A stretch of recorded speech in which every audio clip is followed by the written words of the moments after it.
We are in the book of Daniel, chapter number 11, a vision that Daniel had in the year 535 BC, after a prolonged fast, in which God's messenger gives him detailed information about what will happen in the future relating to the Jewish people that have returned from Babylonian exile. In particular, this section prepares the Jewish people for the great 2nd century BC crisis that is related to the beginning of the Hanukkah celebration. That is the abomination of desolation that is set up by Antiochus IV, and the pushback that is done by the Hasmoneans, and the great victory gained by Judas Maccabee, and the rededication of the temple that happens in 164 BC. These events, though, are part of a larger group of events that the angelic being lets Daniel know about ahead of time. This is all in chapter number 11, and it is sometimes hard to hear it and appreciate it. Sometimes you need to see it. So for that reason, I have generated a handout that goes with my teaching through this chapter, and I've attached it to the audio file of this program that is on the internet on intotheword.net. So search that out, and I think you might find it easier to absorb some of this information. So we're in chapter number 11, and we're going to start at verse number 10, where it says, his sons, and the his there, that's reference to Seleucus II, who was in control of Syria from 246 to 226 BC. So his sons, the next two sons that follow him, that would be Seleucus III, who is from 226 to 223, and Antiochus III, also known as Antiochus the Great, who is from 223 to 187 BC. So his sons shall wage war and assemble a multitude of great forces, which shall keep coming and overflow and pass through, and again shall carry the war as far as his fortress. Now, his fortress is a reference to the Ptolemaic king down in Egypt, because what's happening at this particular time in history, future to Daniel, past for many of the Jews reading this, the northern Macedonian kingdom of Seleucia is trying to push southward into the Jewish area, into the Promised Land area, and take that over. It had been under the control of the Ptolemaic kingdom out of Egypt ever since the breakup of Alexander's kingdom into 4 portions.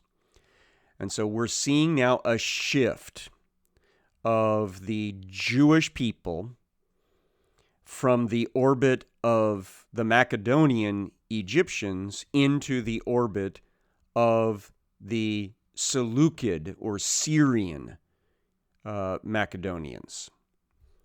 Now, the Ptolemaic kingdom is not going to give up without a fight. And so we read here, verse 11, the king of the south, moved with rage, shall come out and fight with the king of the north. That's Ptolemy the fourth, who ruled from 223 to 203 BC. So he was mostly against Seleucus the second. Seleucus the third. He shall raise a great multitude, but it shall be given into his hand. And when the multitude is taken away, his heart shall be exalted, and he shall cast down tens of thousands, but he shall not prevail. For the king of the north shall again raise a multitude greater than the first, and after some years he shall come on with a great army and abundant supplies. So at first, Ptolemy IV did defeat these northern kings, including Antiochus the third, but that eventually gets reversed. And we continue. Verse number 14. In those times many shall rise against the king of the south, and the violent among your own people shall lift themselves up in order to fulfill the vision, but they shall fail. So there was even Jewish revolts against the Ptolemy kingdom at this time. That we know that there was a Jewish rebellion that was crushed in 200 BC. That was against Ptolemy V. Verse number 13. For the king of the north shall again raise a multitude greater than the first, and after some years he shall come on with a great army and abundant supplies. In those days many shall rise against the kings of the south. The violent among your own people shall lift themselves up in order to fulfill the vision, but they shall fail. Then the king of the north shall come and throw up siege works, take a well-fortified city, and the forces of the south shall not stand, or even his best troops, for there shall be no strength to stand. So now we're seeing the eclipse of the southern kingdom in Egypt. Then verse number 16. But he who comes against him shall do as he wills, none shall stand before him, and he shall stand in the glorious land with destruction in his hand. He shall set his face to come with the strength of his whole kingdom, and he shall bring terms of an agreement and perform them. He shall give to him the daughter of women to destroy the kingdom, but it shall not stand or be to his advantage. So now we see Antiochus III being involved here. He takes control of the region of the beautiful land, or of Judea. That happened right around 197 BC. And then he marries off his daughter, Cleopatra I, to Ptolemy V of Egypt. So now we've got a marital alignment between these two Macedonian kingdoms. That all takes place in 194 BC. And then, verse 18, afterward he shall turn his face to the coastlands and shall capture many of them. But a commander shall put an end to his insolence. Indeed, he shall turn his insolence back upon him. Then he shall turn his face back toward the fortresses of his own land, but he shall stumble and fall and shall not be found. Now, without getting too far off into the historical weeds, Antiochus III tries to expand his kingdom all over the map. And he particularly pushes his kingdom westward across what we call Turkey today, into areas that were controlled by remnants of the other Macedonian kingdoms that came out of Alexander the Great's great sprawling empire. But those kingdoms that Antiochus III tries to take by force had alliances with the Roman Republic. And so because of those alliances, the Roman Republic steps up and fights against Antiochus III and beats him in the area we call Turkey today. In fact, he is beaten so bad that he's forced to sign an agreement known as the Treaty of Apamea, Apamea being a town in the center of modern-day Turkey. And he is forced to accept terms of withdrawal of his forces beyond a certain line. He has to give up many of his elephants and many of his triremes, his war ships, and he can't move around in the area along the south coast of modern-day Turkey without permission of the Romans. And he also has to pay a huge tribute every year in order to make up for the damages caused by his invasion of the Rome allies. And this puts a lot of financial pressure on Antiochus III and all of those that followed him. And so what we know historically, which is hinted at here in the prophecy, is that he has to go back into his home territories of Mesopotamia and try to get together finances to pay the annual tribute money or the restoration money. And while he was there on one of these expeditions into Mesopotamia, he was attacked by the locals for trying to plunder one of their temples and was killed. That's in 187 BC. And then, verse 20, there shall arise in his place one who shall send an exactor of tribute for the glory of the kingdom.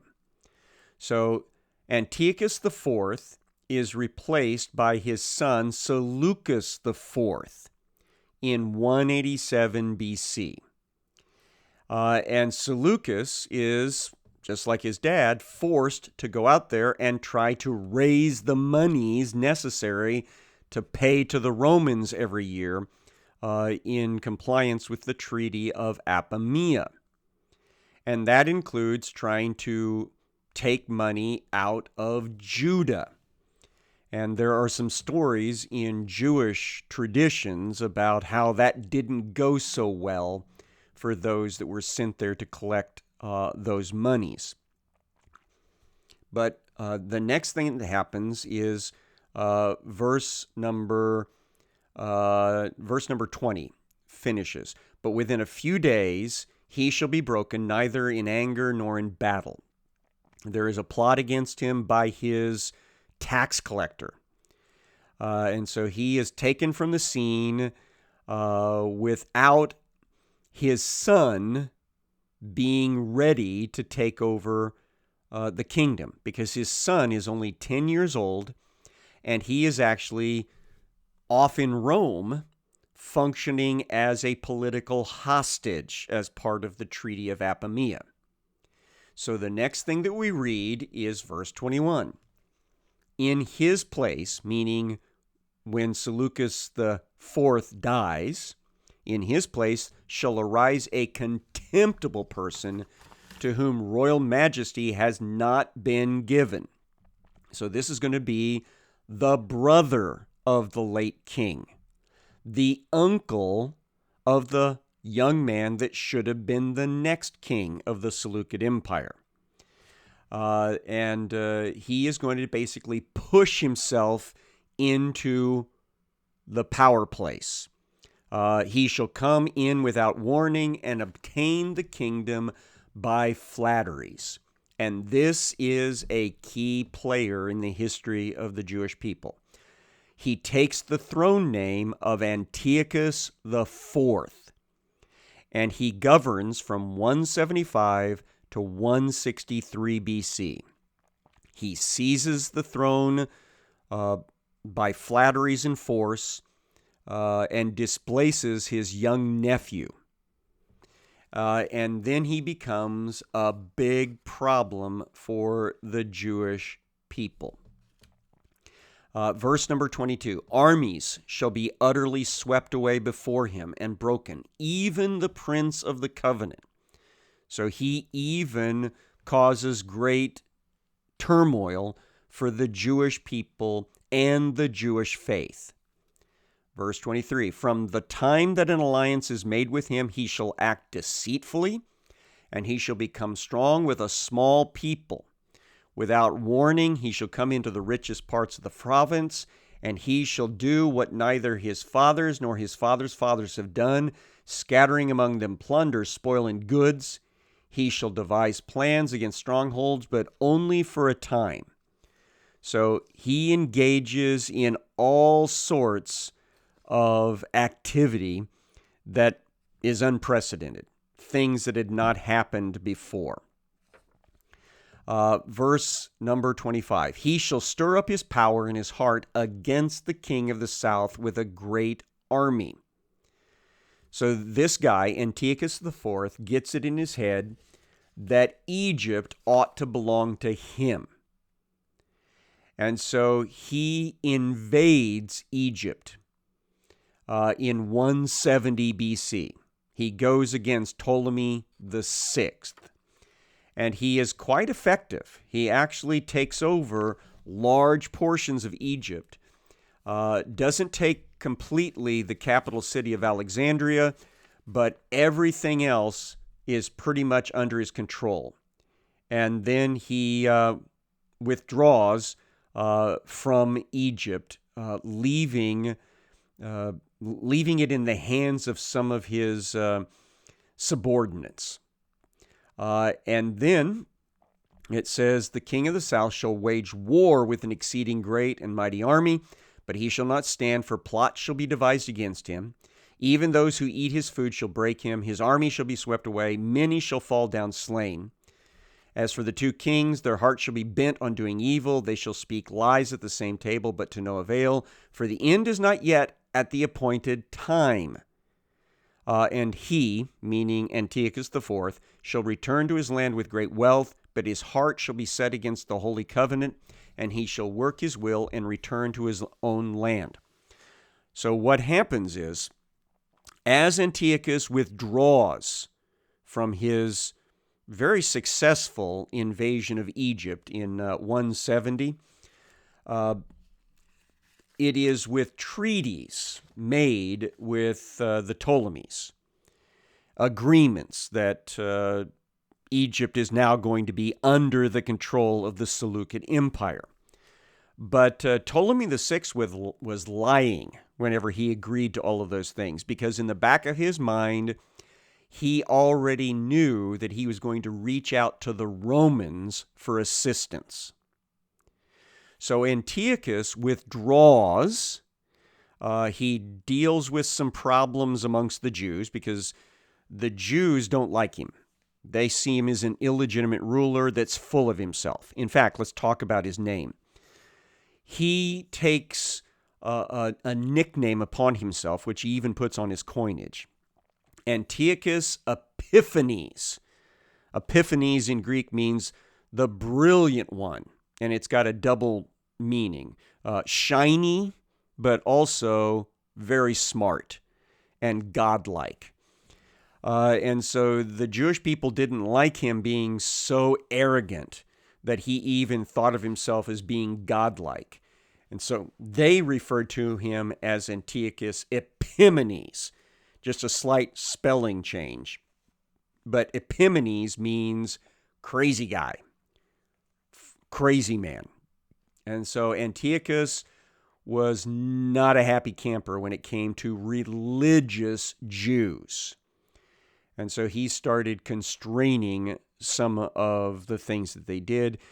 He cooperated quite well with a couple of different high priests that wanted the Jewish people to quit being so Jewish religion oriented and start being more metropolitan, more cosmopolitan, more like the Jewish, or more like the Gentile Greek religion of Antiochus and the Macedonians. And so the next thing that we read is verse 29, at that time, so now we are in 168 BC, he shall return and come into the south, but it shall not be this time as it was before. So he's coming back to Egypt in order to solidify his control there. But he gets met at the border by a Roman. And we'll talk about that in just a moment. First, verse 30.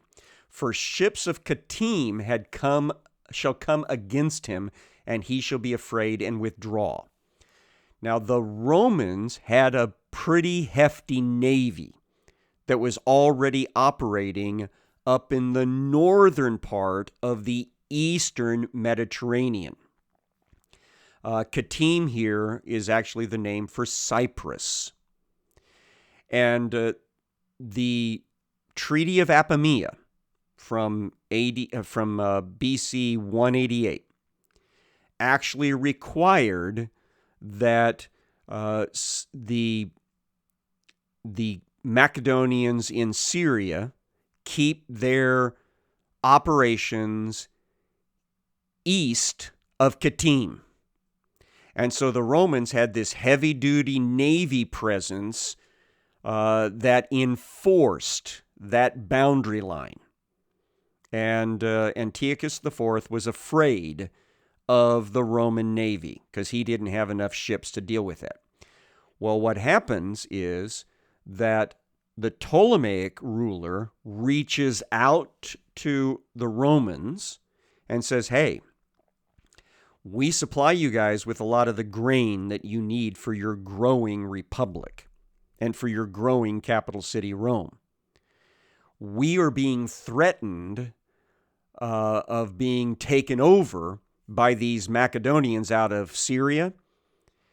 And if they do that, if they take over, your grain supply is going to be threatened. You need to be our ally and stop this guy. And so the Roman Senate sent this former consul, now a general, to Egypt.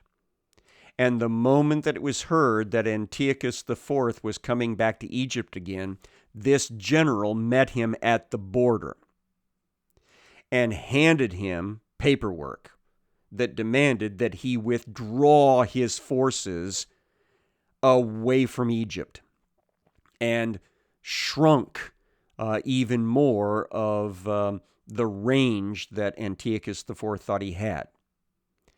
And that the Roman Senate was going to have some teeth in this order to enforce it, and he needed to accept this as a fait accompli. Well, Antiochus IV responded by saying, look, I need to talk to my counselors and think about this before I agree to these new terms of my relationship with the Roman Republic. And it is at that point that this Roman general took a stick and drew a line in the sand, a circle in the sand around Antiochus IV, and said, we expect your answer before you cross that line. And this is where we get the modern phrase, a line in the sand. So Antiochus, when he was faced with taking on the Roman Republic even more than he already was, decided he wasn't ready to do so. So he cut and ran. So here, the prophecy written a couple of hundred years earlier said that he shall be afraid and withdraw. Now, what also we know historically happened at this time is that he got word that Jerusalem was in full revolt because a rumor had gone around that Antiochus IV had been killed by the Romans. And so some of the religious Jews had tried to take over from the pro-Antiochus IV Jews. And so fighting was going on between the two groups at Jerusalem. And so we see what happens next predicted here in Daniel. It says, he shall turn back and be enraged and take action against the holy covenant. He shall turn back and pay attention to those who forsake the holy covenant. So he goes back to Jerusalem in 168 BC, and he begins supporting the work of the Jews that are in favor of abandoning Judaism. There's a whole bunch of them that want to just forget about being Jewish. They want to be circumcised. They want to ignore kosher laws. They want to quit following the holy days, Sabbath, and the holy days of Passover and Pentecost and tabernacles and all of that stuff. They just want to be like everybody else. And they want to worship the gods of the Greeks. And so Antiochus goes back and starts supporting that mindset amongst the Jews and tries to put down the pro-covenant religious Jews. Continuing, it says in verse number 31, "Forces from him shall appear and profane the temple and fortress, and shall take away the regular burnt offering." Now, this takes place over time because the first big event happens in 168. And he puts down a rebellion against him by pro-Judaism Jews and supports the anti-Judaism Jews. The following year, 167, he sends someone to surreptitiously disrupt the Jewish religious practices at the temple. That actually happens right around Pentecost. And a lot of people die. And then eventually, later in that same year, he puts out the order. There will be no more sacrifices by the Jewish religious people in their Jewish temple. We'll come back to that story tomorrow.